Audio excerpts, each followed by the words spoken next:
Conference, Enhancing Foreign Direct Investments Through Arbitration and ADR, is most apposite for thorough discussion and debate at this time, especially in the light of fervent efforts by the current administration to revive Nigeria's economic fortunes, to steer the ship of the Nigerian state out of recession.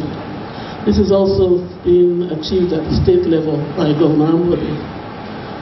Attracting and sustaining foreign direct investment, FDI, into this nation has been a recurrent challenge for successive administrations. Clearly, the more legally stable a country, the more it will attract foreign investments, which in turn will translate to economic growth.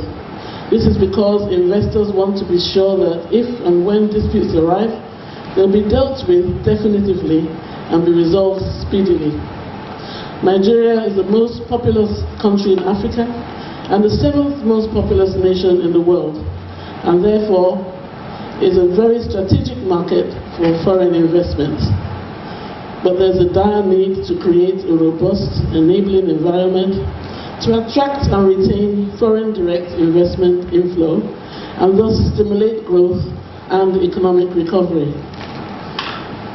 It's common knowledge that as the continent's biggest economy, Nigeria has enjoyed favorable FDI trends.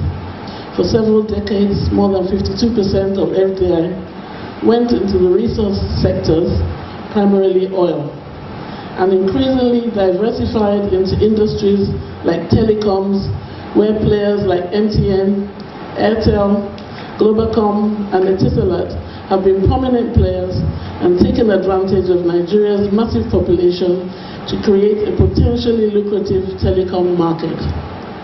More recently, in the consumer product sector, South Africa's ShopRite that affect the investment climate, although a very critical one.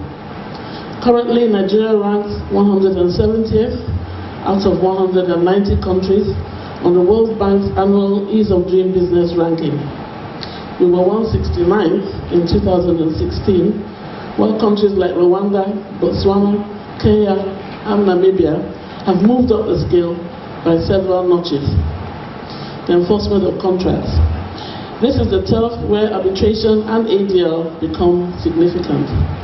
A good enforcement environment we usually refer to one in which the judicial system recognizes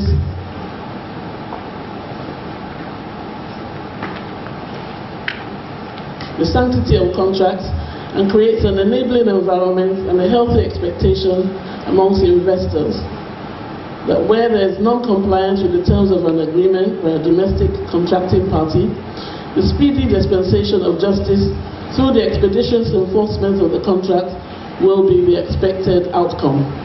Under the World Bank Doing Business rankings for enforcing contracts, Nigeria is ranked 139 out of 190 countries, which means we still have a lot to do.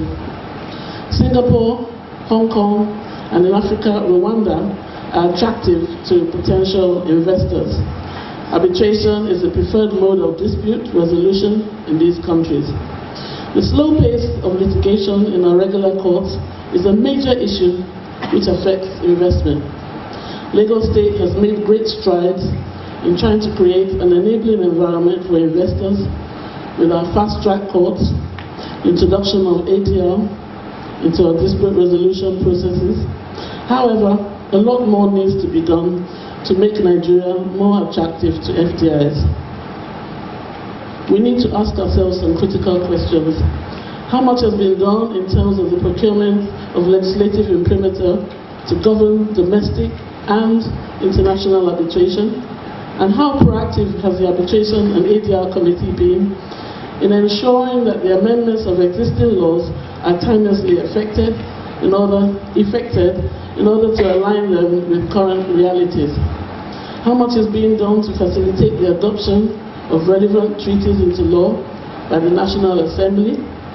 What major reform initiatives have been introduced to impact the dispute resolution terrain? What efforts have been made to give national expression to court-connected ADR initiatives like the multi-door courthouse concept?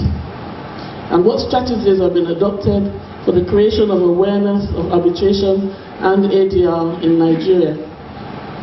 The answers to these questions and the successful implementation of resolutions made at this conference will go a long way to helping us as a nation reach our goal of attracting foreign direct investment to Nigeria.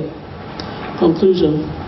While it may be out of the scope of the ADR community to address the many factors that impact the investment climate in Nigeria, such as reforms required to bring credibility to both fiscal and monetary policies, steps needed to stem the tide of economic recession, it will not be out of place to require a deliberate multi-organizational effort by the ADR community to bring about needed reforms that will improve the lot of the nation.